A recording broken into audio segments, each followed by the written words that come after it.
Hello. Hello. How's it going? Paying a bunch of rehab bills, so it's fun. Really fun time. Paying rehab bills. Properties, like just rentals and stuff like that. Oh, gotcha. Gotcha.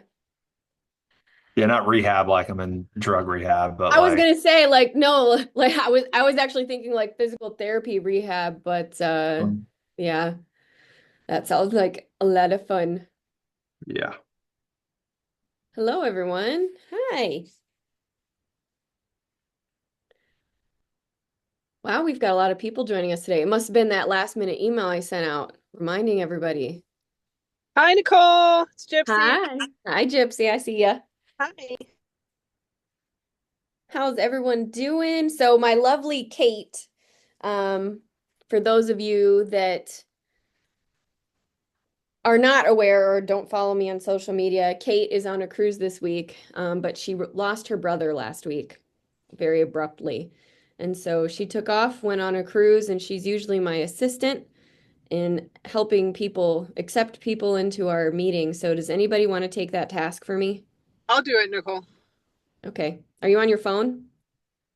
Yeah, but I do it for some of my other Zooms, so I can do it. Okay. I'm going to make you the host. First, I'm going to allow myself to share screen, and then I'm going to make you. Nope, that's not what I wanted to do. All right, cool. How's everyone doing this morning? It's a new week. It's March. It's not snowing, I'll say that, so I got that going for me. You know, it's supposed to be like almost 60 degrees on Thursday or something crazy. And then 23 or something sinusy and crazy. I know. All right, cool. Well, usually I would start this meeting with a little intro from our lender or a lender. And I usually just have Tori on the call, but she is unavailable this morning. So we're going to kind of skip that part and jump right into our mastermind. So the first week of every month, the general theme is going to be best practices. And I'll just go over this again and I'll do it every week. But the last thing I want to do is hear myself talk for an hour. This is supposed to be a collaboration, a meeting of the minds, a get together of everyone so that we can kind of all maybe learn something from each other's best practices. So even though this week's topic is best practices, I wanted to kind of dive this week into common mistakes that agents make in general in any type of business. So, kind of keeping that in the back of your mind. Um, One of the first questions that I had that I thought we could kind of get going with is probably a common question, but what is a mistake that you made early in your career that you wish you could go back and fix it? So think about that for a second and then just jump in if anything comes to mind. I wouldn't have learned, so that's a tricky one, but I would say I just had this conversation this morning as well. Not feeling bad about doing somebody else's part of your job. So at this point, 5 years later, I do not carry the guilt of only working with serious buyers and sellers, serious investors. You have to have a financial pathway. I can help you gather it. I can connect you to the right people. But in order for me to do my job, I now recognize what some of the other ends are. So I'll say just working with everybody and not really understanding what it takes for me to do my job. Okay, so like did a lot of time wasting in the beginning is what you're saying, like working with people who weren't very serious. Yes, I try and help agents with that now early on so that they don't waste their time and they understand what it looks like to work with someone who's serious, and how to give someone time but keep them in your pipeline for them to get their end of life together, whatever that means for them. So what does it look like when you keep someone in your pipeline? Like they want to look, but they're not quite serious yet. So how do you quote unquote keep them in your pipeline? I tap them in with a team, so it's not on me. I guess delegation is something else that I've learned that's a very powerful tool. So I'll connect them with title up front so they have an understanding of what a deed transfer and costs look like. And title will send out some automatic emails of things going on in the city. Lenders definitely can tap back in. Hey, are you ready? Did we get that paid off? Or are we ready for your financial pathway for your realtor? I tap people in as I hook them up, and then I put them in my CRM or keep them on my Facebook, things like that. Okay. Anyone else? You know me, I'm just going to call random names. I'll go, Nicole. Go for it. So I think like for me, I joined when I originally joined, I joined on a team. So not really like over the years I've kind of learned like how to stay communicating like with my past clients and my like, really focus on my future clients. So I think like for me, just not really like I wish I would have kept better records and better track of like the things that I did because when I left the team, I lost all of that. So now I'm trying to like recreate the wheel. So I think just, I would like want to tell people just to be more diligent on like keeping better records and keeping up with people. In the form of like a CRM or in the form of like taking notes? Like in the form of, well, I mean, I had a CRM, but like for my personal, like, for my personal stuff, because it all went into their CRM and then they kept their CRM. So I lost everything. So I think for me, just like keeping better track of like my business and what I was doing. Like I was never taught to run this as a business. Like I always felt like I worked for somebody. Mm. So, treating it like a business instead of treating it like I was just working like a regular job, kind of. Yeah, that makes Does sense. that make Anyone sense? ever like kept a journal, like a real estate journal of total side note, but I'm just curious if anybody's kept a real estate journal of fun things that have happened or interesting things that have happened throughout a transaction? No?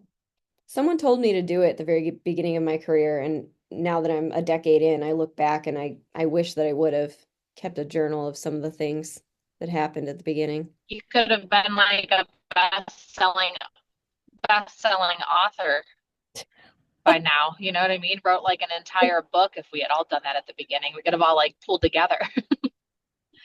I wanted to add on to Caitlin what she just said.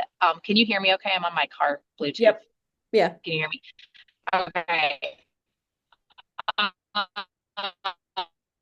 Well, we could state hear you. license. You can't? We couldn't a second ago. Try one You more can. time. Okay. Can you hear me now? Yep. Can you hear me now? Okay. All right. Let me know. Like I said, I'm kind of going in and out, but I'm coming up on my 8-year mark in like a couple weeks here with real estate. And if I were to show you guys my never ending to-do list, start and work out of a CRM has been on my list for 8 years. And and obviously we're using one now, but I'm with Caitlin. I think that as a new agent, like you have to have your list, whether it be a spreadsheet or honestly just get in with a CRM that you own and you can keep track. Because that's probably was probably my biggest downfall as an agent, and even now as a seasoned agent, is tracking. And I feel like I probably, if I had started with a CRM right off the bat and started working out of that and tracking, I probably would. There's probably a million deals that have slipped through the cracks that I don't even know about because I wasn't on top of it. That's Can I ask a insane. question? Yeah. Sorry if this is such a dumb question, but what all do you put in your CRMs other than like names, phone number, email, address? Because I just feel like my phone is what I use and then I categorize stuff, but like, am I missing out on something that would be So more? can I add real quick? I know that Yeah. when I for a long time also used my phone and I would just put notes in the note section every time I talked to them. I would put like if they were going on vacation or when I needed to follow up with them. So I kind of use my phone in the same way and I really like utilize the note section. But it's kind of hard to search when you're, you know what I mean, trying to find a keyword because it doesn't search in your note section. I don't think on my iPhone at least. Okay. But I was using my phone too. too. Like you can even in the beginning use that, like, and set yourself a reminder, like to follow up. Like I would put like if I knew they were going on a vacation, I would put like a reminder in my phone of like to follow up like a week later to shoot them a text to see how, and now I would do a video text, but back then I would do like a text just to see, how their vacation went, or you know what I mean? I put like their anniversaries in my phone, or you would do it in your CRM, like anything that would just give you a reason to reach out to them again. Okay. So Okay. my 2 cents, and I feel like there's a couple people I'm looking at right now that do utilize the CRM pretty intensely. I think Trent's one of them. But the purpose of a CRM is more than just name, phone number, email. Like, I don't know what CRMs you guys use. If you use Lofty, you can separate people out with tags, and then I use Follow Up Boss. But like in general, you can add more custom fields, like the last time you texted them with a date. That way you can see in your CRM the last time you texted somebody, because you may not text them from your CRM. You may text them or send them a Facebook message from your phone, but you can add that as a custom field into your CRM and say, okay, the last time I connected with this person was 6 months ago. It's time for me to connect with them again. You can set up tasks for yourself to do that. I also have a custom field for pop buys. So if any of you have pop buys as a part of your schedule, for me, it's like I want to cycle through my top 20 at least once every quarter and drop something off for them. So I have a last pop buy in there as well. But if any of you have ever taken a digital marketing course, and there's some really good ones out there, but email marketing is the number one way to cultivate leads over a long period of time. Like that's like guaranteed. Like you can love on them, you can do the relationship marketing thing, but like if you want to keep track of old stale leads over a long period of time, email marketing is the best way to do it. And so that's really what a CRM can help with as well. Yeah, Laura, go for it. Laura P Tech, go for it. Hi. So I just yesterday was looking at HomeBot. I don't know, does anybody else use HomeBot on here? I've heard it so much, but I don't use it. Okay. So I signed up with HomeBot like 2, 3 years ago, and I threw a whole bunch of people in there. And if you're not familiar with HomeBot, this sends a monthly email to whoever you want. They have a buyer tab where it'll help you connect with a lender, which by the way, I saw one of the lenders was McCourt, Kyle, Mm-hmm. you brought to a couple events. So Mm-hmm. I saw that he was one of the choices. So just saying on a side note, you can work with a lender with HomeBot, or you can do it on your own. It used to be $25 a month. They upped it to $50 a month. But I have an 80% success rate on my email opens with it. I have the most success. And I'll tell you that I haven't even kept up with it well. And that's why I say that I opened it up yesterday, because I was like, I've got to get back into here. I've got to clean up who unsubscribed, who had a bad email address, fix that, whatever. But I was putting all my sellers in there, and it gives them that generic, okay, overview. Your house is worth $100,000 or whatever. And then it also gives them the step 2. You can go further and do a little digging. You could put in what some of the updates were on your house. You could do this, that, or the other. And then it makes questions where it'll just say, do you want Laura just to give you a CMA? And then they click on it and it sends me a message and it's like, hey, HomeBot says Bob Jones wants a CMA from you. So it's like people just raising their hand, like, talk to me, that you are keeping in contact with, but never doing anything. You know what I mean? Like they are just constantly sticking this for month after month. And my sellers feel, or I'm sorry, my buyers that bought a house feel like, wow, Laura's just staying connected with me. You know what I mean? She just wants me to know the value of my house and to stay up to date and blah, blah, blah. And they do it in a very pretty way. Like it's a black screen, it's got different colors. It's very attractive. So can I I ask love- you, like, from the perspective of conversion rates and stuff like that? You said you've used HomeBot for the last 3 years. How yes. many people would you say that you've sold a listing to because This because is of using HomeBot more tool? This is more in keeping contact with people who I have previously worked with, and now they have a new buyer. They have a new buyer, a way to say save your buyers in there too. So they have a new program with buyers. So I haven't used the buyers, but it's just a way to take people that were on the fence, maybe about listing their house, and you put them in there, and now you're constantly being in contact with them. And this is sinful. I'm just admitting it right now. I had 9 in there that were asking for CRMs. So guess what I'm doing today? Or Like, CMS. I'm like such an idiot. But again, I had 9 in there that were asking for CRMs. You know what I mean? So it's like you have people raising their hands. I want more information. I want to talk with you. And it's a gentle way to keep in contact. And I know everybody has their CRMs as well. And Lofty would probably do that similar thing for me. But I already was working with this and had so many clients in it.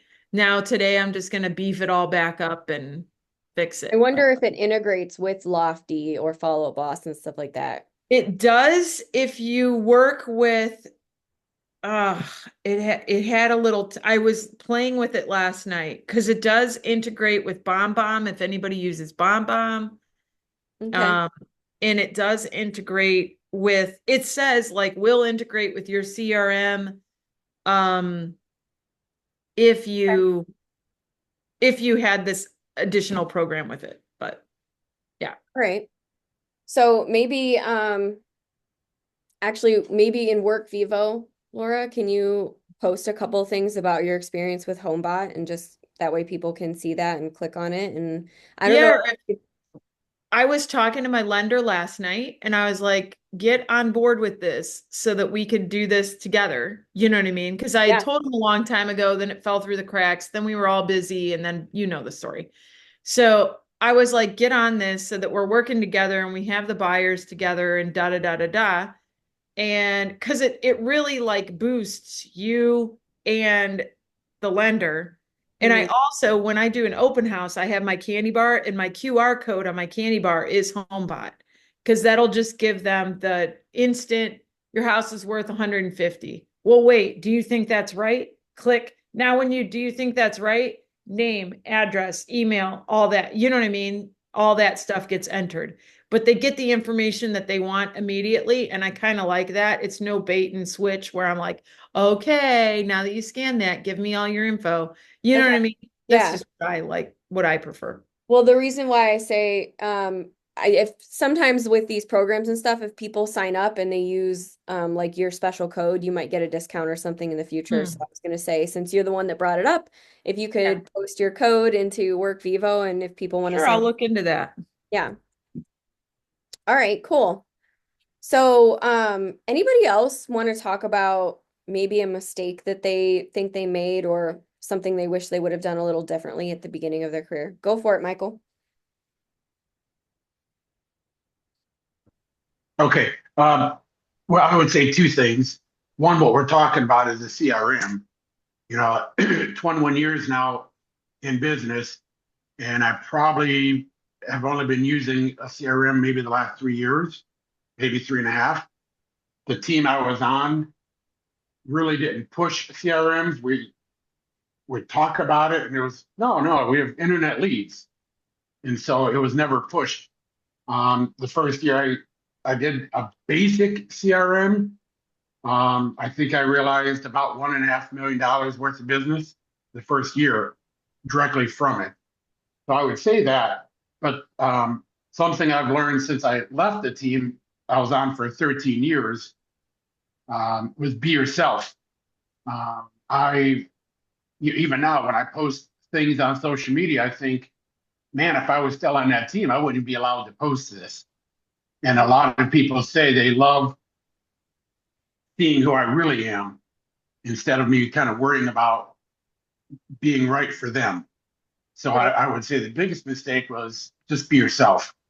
Let people know who you are, because those who aren't going to work with you, it's fine, but you'll garner the ones who really relate to you better. So That's so true. I remember when, because I'm a jeans and yoga pants girl in general. I mean, I've showed up to listing appointments in jeans and a blazer. I've showed up Yeah. in yoga pants and a polo to listing appointments. It's just who I am. And Mhm. similar to what you're saying is kind of just being yourself. And I remember when I first got my license, I was at so I signed up with Keller Williams. And so when I went in for my interview at Keller, um, most of the people at these brokerages that have the brick and mortar office, the people that use the office are the ones that like rent space and high volume, high producing, and a lot of them were older, and they were all wearing like pencil skirts and blazers and heels and stuff. And so I was like, okay, so this is my uniform. I have to go buy some clothes. So I went to Macy's and I bought a bunch of these dresses. Mind you, I spent 8 years in the military, so I'm a combat boots and jeans girl. It's just how I am. So like putting on these dresses felt so weird for me.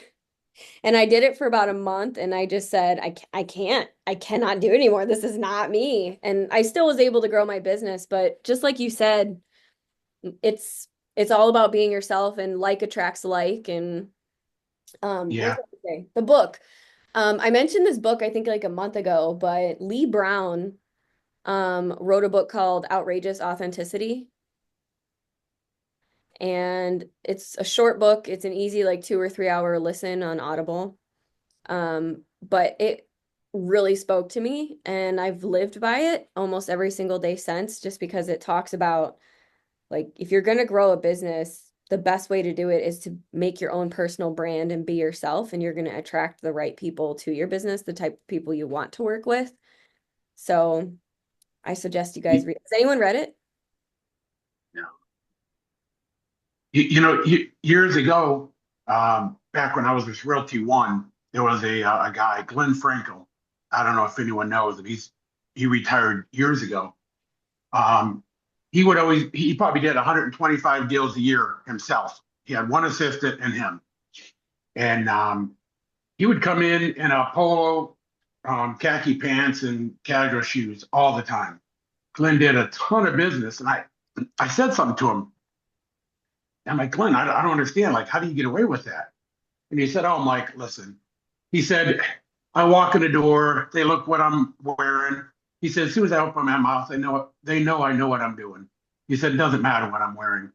And that's always kind of stuck with me. I've always thought about that. And so I've tried to be very intelligent and good in the business. And so when I talk to people, they know immediately I know what I'm doing. And still to this day, I'll go in jeans, maybe a dress shirt if they're lucky to show homes or whatever. Probably 90% of my business is, you know, people who know me anyway. But even now, I still sometimes say something about, like, oh, kind of dressed down today. Everybody, we really don't care, Mike, you Yeah. know. And so if you know what you're doing, you know, I just wouldn't worry so much about that.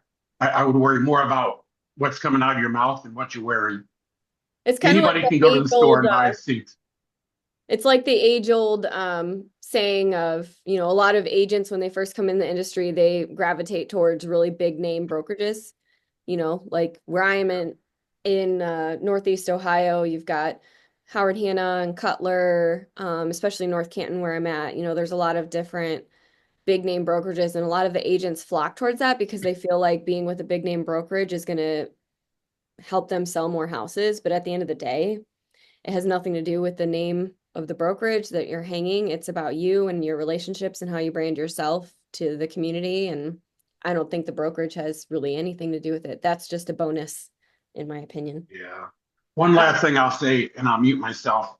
When you're talking about sending messages, I have a lot of messages that go out, be it like happy birthday, anniversary, things like that. And I know iPhone just got it recently where you can set up an auto text to go out any date, any time. I've been doing it for years on my Android. So every year when the text goes out of happy birthday, excuse me, I immediately put a new text message in for happy birthday and set it for 1 year from that day. So Oh, the that's same thing cool. with, I didn't know yeah. So iPhone does that. they just started. Now, I've been doing it on Android for probably 10 or 15 years, but I guess an update about 6 months ago, I learned that iPhone does have it. So if you Lindsay, ever did you hear have, that? The queen of sending video and text messages, you can now schedule them on your iPhone. Did you say you can schedule a video text to go out too, Mike? Do you know? oh, you should be I'm able gonna look to. into that because that's Listen, pretty cool. yeah, I'm an Android guy, so I don't know about your iPhones, but yes, I can put pictures, videos, text, and literally for me, I set it up, and then you hold the button, that the send button, and then it pops up, where you can change the day, the year, the time, and you set it, and then it's set. You don't worry about it. And then what happens is I get a text back from them. Oh, hey, Mike, thanks so much. And I'm like, oh shit, right, I did set that up. And then I go back in and I'll set something else up for next year. Hey, Like I said, you Lindsay, can do it for anything. schedule one to be sent to like me or Joel or something for tomorrow and See if it works. do a video. I'm Yeah. gonna try it. Well, Mike, when you just said you hold down the send button, I'm like, oh shoot. Well, I better test that out to someone that I don't care if it gets sent to, because Right. more than likely I'll end up sending it to them and it's not their birthday. You know what I mean? I look like an idiot, but it would be funny. I've But yeah, no, I'll do that I've because thought about it. that's pretty cool. That's pretty cool. That is really It's kept me on task, and even if somebody said, hey, Mike, I want to sell my house, but I'm not looking until, probably July or August. Okay, so then I set it up maybe 3 or 4 weeks before they said they wanted. And I say, hey, Barb, you were talking about selling your home. I know you said in June, it's May. Why don't we get together now and start, getting you set up? Something like that. So that's So how it's you're another using way your to, phone is your CRM, because the CRM does all of those things too. You set up a task for yourself, a reminder to send a text. You can pre-send out text. Like you can do all of that through your CRM, but most of the time when you're sending something through a CRM, it comes from that CRM's number, yeah. instead of like your text number. So, but that's basically using your phone as a CRM. Interesting stuff. What kind of going back, I'm just taking it back a little bit because we've talked a lot about CRMs, but um this question to kind of prompt it to move forward, what's something that you guys spent a lot of time on and it didn't move the needle at all and you wish you wouldn't have spent so much time doing it?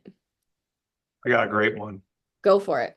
So it's a little more advanced, but if you're looking at partnering with another agent in the business side of things, make sure you do a really, really deep dive on doing that and not just partnering up to share expenses because you're not like really a team. So if you're trying to create a team with another agent, I did after I stepped out of a TL role. It was actually with me and my OP. We're trying to figure out what we could do. I had the front end stuff, he had the back end. And we like talked about for 6 months. So it's not something we're ignorant of when we jumped in. But I spent a year and a half and made not a lot of money for our team that did 35, 40 million. The goal was 80. We brought in another agent to be our marketing person. She's supposed to be bringing 10 to 12 million.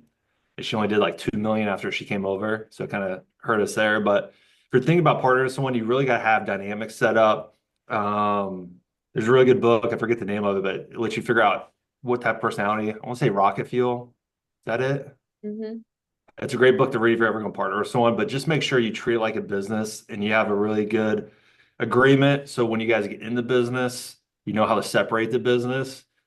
But I spent a year and a half trying to coach up a team and build it. And philosophy was supposed to change, but like he didn't want to change, and I wanted to be more aggressive, like get rid of the dead weight on the team. Because no sense of keeping someone on the team that only does a couple deals a year.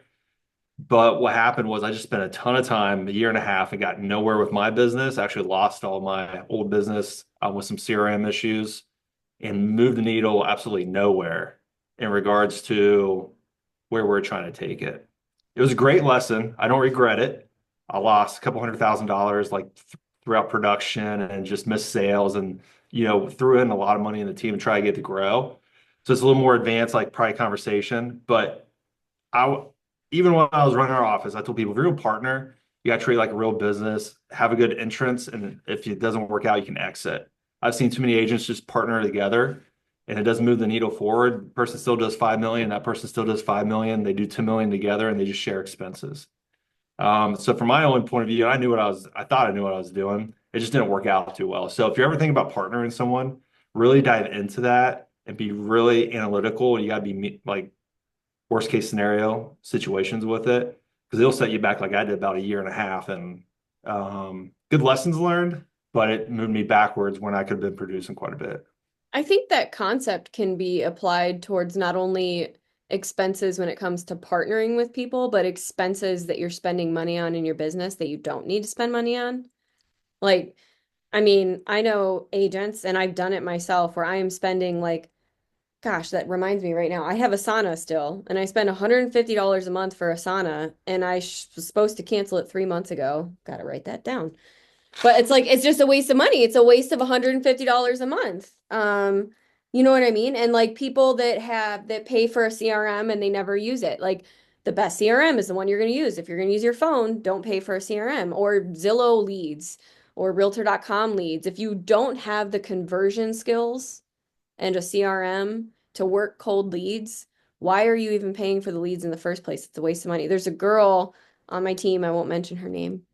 She's not on this call, but there's a girl on my team who spent like $300-400 a month on realtor.com and for like 18 months and never followed up with the leads, never like think about how much money that adds up to. And that's a really good point, Trent. It's not only about partnering with people, it's about where are you spending your time and your energy. It's not going to move the needle at all, you know? I'm writing down canceling Asana right now. Anybody else? Who are some of my let's see who's in here. Vandervaart team, Jordan, get Laura on here. Laura, what's something that you spent money on that didn't move the needle?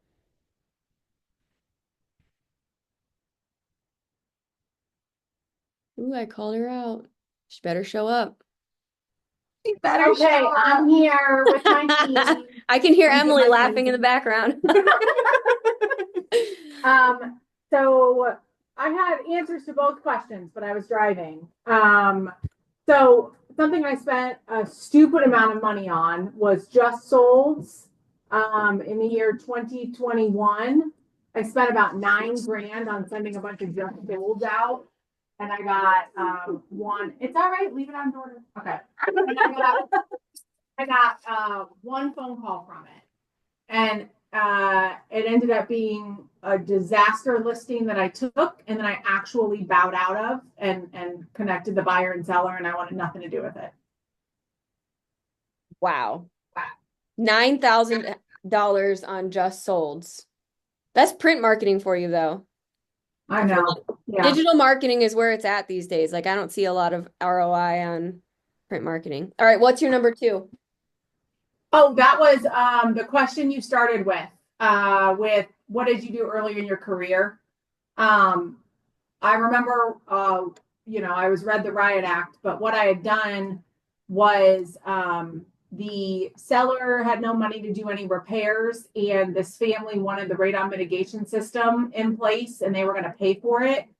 So I didn't think anything of it. I had them go ahead and install it prior to close. And even though it did all work out, that was a huge risk that they had put money into the house to do repairs when it hadn't closed yet, because it was also a probate situation. So it could have gone completely sideways, and then my buyers would have been out that money with, me at fault for it. So good stuff. All good stuff. Those are things like that. They're not huge, like partnering with somebody. Those are things that like everyday business, boots on the ground agents don't think about doing all the time. What else? Autumn. Yeah, you knew I was going to call on you. Well, I knew. I think in the beginning, I wasn't consistent with my systems. Like I kind of bounced all over how I did things. So I think setting up how you do stuff, whether it's a CRM, a spreadsheet, I email templates so that every listing appointment is similar, every buyer is similar, so that your communication, because I felt like if I wasn't consistent, the communication, would be off. So that was probably my biggest mistake in the beginning, was not communicating effectively because I didn't have the proper system set up. Do you have the proper system set up now? Yes. Well, Not 100%, but yes. Okay. Finally, I feel confident that everything is consistent. All right. All right. Lindsay, what about you?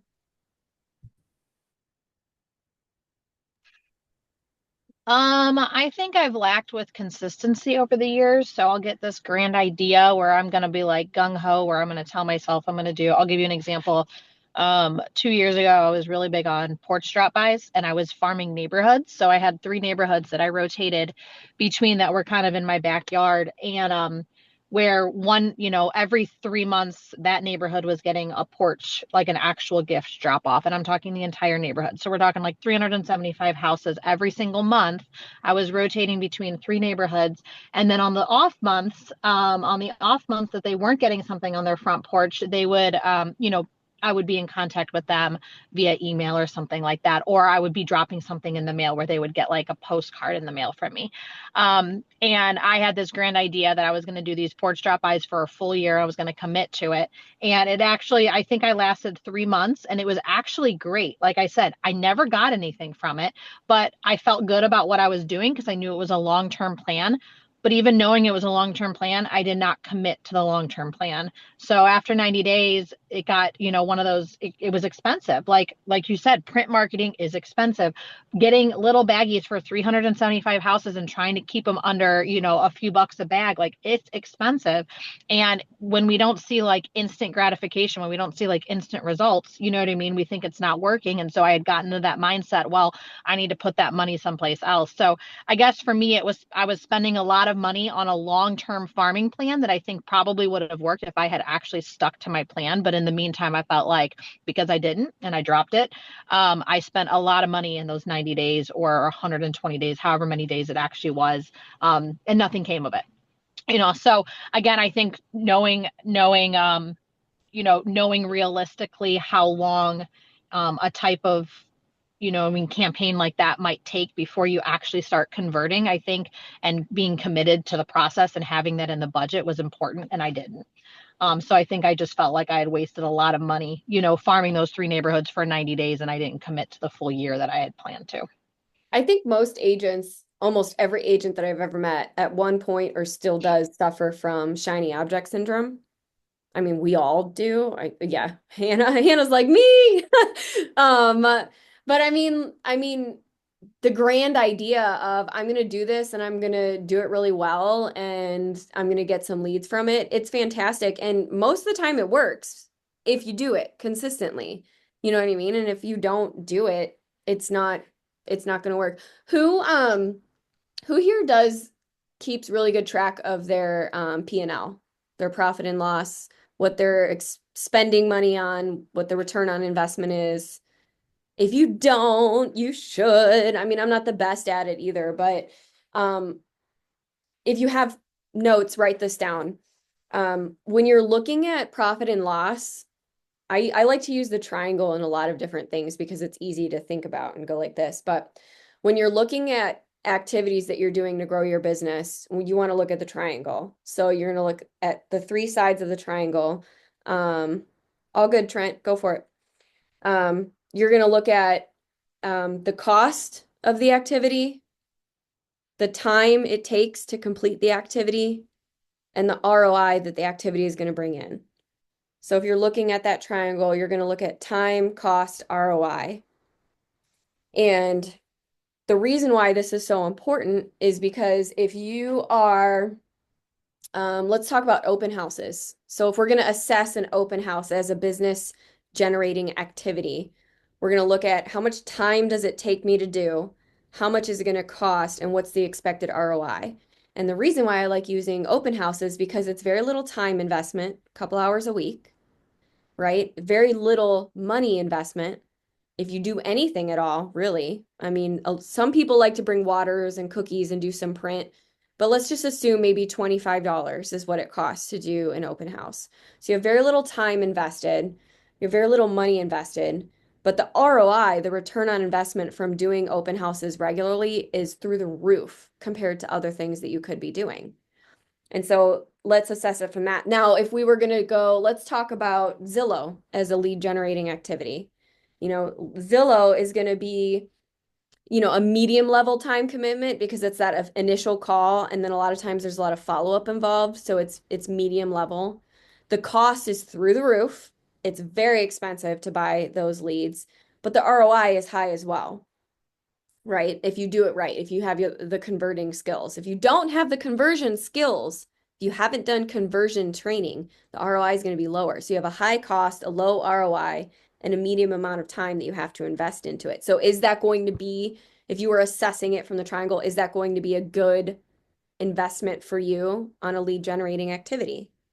So I always tell people when I'm coaching them, you want to pick anywhere from 3 to 5 activities that you do on a regular, consistent schedule every week, every day, every week.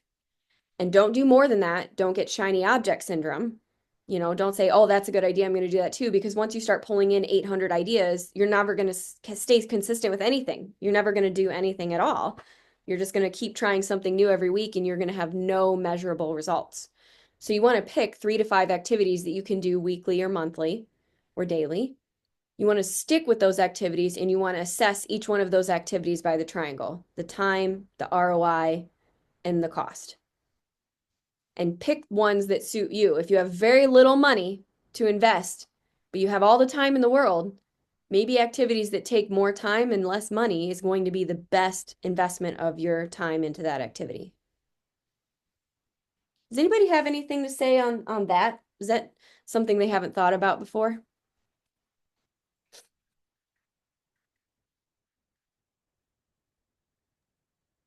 I was always told, try something for 3 months. And if you don't get any return off of it, stop doing that and try something else. I did Keyword try, right? I'm sorry? Keyword is try on that. I like the word experiment because if you set 3 to 5 activities for yourself and you do it for 3 months, you are experimenting with something and you're going to this is a business. We're constantly shifting into what works for us, what our own secret sauce is. So yeah, you're right. Try it and shift. Try it and shift till you figure out what works. I did 2 separate times. I did auto dialers. I did, I don't remember which one it was, maybe 7, 8 years ago. An old team I was on. And then after what's that guy's name from Michigan? Hank? No, I don't know. I can't think of it. But he pushed auto dialers when I went to a seminar, Mm-hmm. and I did another one for probably about 4 months, and I did it religiously every day. Started at 8 a.m. and I did it until 11. 3 hours Monday through Friday, and I think I got 3 or 4 listing appointments out of it. Wasn't great conversion. And I think I about 4 months, and it was somewhere around $400 a month for the auto dialer, and it just wasn't working. The return on investment was not there. But again, it gave it what I thought was long enough. And if I didn't see any return off of it, you stop and try to do something else. I agree. Kate on my team, she's very closely relationship-based agent. And a lot of us on this call are. A lot of us are, we focus on our sphere, we're not cold callers all day long. We really grow our business through those relationships that we make. And Kate tried for a whole year cold calling. And she would spend time every day doing it. And the one thing that she realized that she lacked was the conversion skills for cold leads. She can convert her people all day long because there was a little bit of trust there in a relationship. But she just did not have the skill set to cold call and convert. She did the follow-up. She did all the right things, but she just knew that she did not have the right skill set to convert those cold leads. So she tried it for a year and then she stopped and she went from closing 7 deals a year with her sphere to this past year doing 25 because she stopped focusing on the wrong things and utilized her skill set to do the things that she knew she was good at and closed 25 deals this past year, made over 6 figures too. So, all right, guys. Well, I think this was actually a really good mastermind. Laura, did you have something you wanted to add? I just wanted to say, what are what are 3 of the activities that you choose to be part in every week That's that a you good find the question. highest ROI? Do you have a second for that? I do. And I'll caveat with this. I'm gonna go back 4 years versus right now because the things that I'm doing right now um are I'm leading a team at this point. So the activities that I'm doing are more about growing and helping my team than selling real Right. estate on a day-to-day basis. But if I were to go back 4 years, the consistent things that I did every day, there's four actually. The first one is working my social media algorithm. So, if any of you are aware of Hank Avink and his human-based plan, that's what I worked from a social media standpoint. So the idea is to love on your people with, um, what's the word I'm thinking of? Like you do it purposely. You pick the people that are in your sphere, your past clients, your friends and family, the people that are most likely going to give you business or refer you business. And I would go to their profiles and I would love on them and I would interact with them. And then I would do a post. And I would post from a passive branding standpoint. And that's a whole different conversation what that is. But so that was my social media. Number two is I had planned pop buys every month. So I had 120 people 4 years ago in my system, and I still do these things. Um, but I would go through like 10 a month or so and do pop buys. And then my top 10, top 20, I would do once a quarter as well. So that was the second thing I did. The third thing was open houses. I think open houses is another skill set and an art form. And if you do them right, and Laura, I know you know how to do them. If you do open houses right, you can build your entire business just off of meeting people from open houses.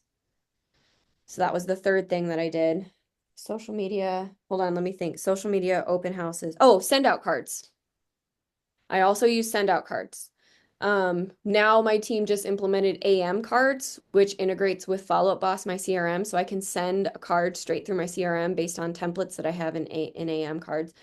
But the idea is I would have campaigns and things set up in send out cards for birthdays, houseversaries, but also a ton of just because cards, because who doesn't like getting a piece of mail, right? So, and I would make sure it wasn't too salesy. It wasn't like my branding all over it. It was just a human card from me to somebody saying, "Hey, I was just thinking about you." A lot of my cards had like jokes on them. So like why did the house cross the road? Hey, I just wanted you to know, here's the answer. And I just wanted to know, I was thinking of you, like stuff like that. So those four things were things that I did regularly. And I have been, before Real, I was an icon agent, and now at Real, I'm an elite agent. But I did all of those things and sold at least 40 plus houses a year, properties a year. Hopefully that gave you guys some things to think about. Good question, Laura. What about you? Well, actually, I was in send out cards this morning, designing expired cards because I've been just kind of playing around with um, different people's ideas on expired campaigns. Mhm. And I know an agent that's very successful with expireds that just calls them, doesn't do any other touches other than that. And I was going to use send out cards to do that. So I just was designing those this morning just to give some touches. And then yesterday I went through and just picked out properties that were expired in Medina County to reach out to them. And then I'll just continue to reach out to them and see what we can muster up without having to get a dialer yet. So we'll see. If I can get information from my title agency first, I'm going to go that route and see what I can put together here. But I was just curious what you had on the daily, and I am a big fan of send out cards, but I also did just get solicited by another card company. And if you want to talk about wasting money and you guys want to see total transparency, last month, because I looked in my send out card history, last month I spent $100 to send one card because I have a monthly subscription and I only sent one card in the month of February. I love it. One card. So now I can constantly remind myself of if you're going to have something, use it. If you have that shiny thing, In December, I sent a million. I mean, like I was sending my 10, you can do 10 a day, and I was sending like 4 times a week. I was sending 10 a day. So there it made my cards totally worth it. But I was like, oh, that's terrible. So I like to look at if you use the triangle model and everything that you look at, so you're using the triangle to look at ROI, cost, and time for an activity. I Mhm. also look at the triangle model of marketing as well. And I think we talked about this a month ago as well. But if you're going to market to somebody, you want to do it in 3 different ways. So social media, email, and then another form of contact. So maybe a send out card or a pop by. But if you can connect with those people in 3 different ways on a regular basis, then you're marketing the right way, is the way Social media, email, and then you just set a card. yeah, a card or a pop by. So if you're interacting with them on social media and then you send them an email every month or every week or however often, and then you do a pop by or you send them a card, some other form of touch. So if you do 3 different ways of connection with your people, that's a great way to look at marketing your people on a regular basis. They say 36 touches a year. So that means 3 touches a month. So that if you're looking at your list of people that you have and say there are 100 people there, you want to touch those 100 people once a month. So you're going to send them an email once a month. You're going to send them a card once a month. And social media is a little bit different, but you're going to at least interact with their page Sure.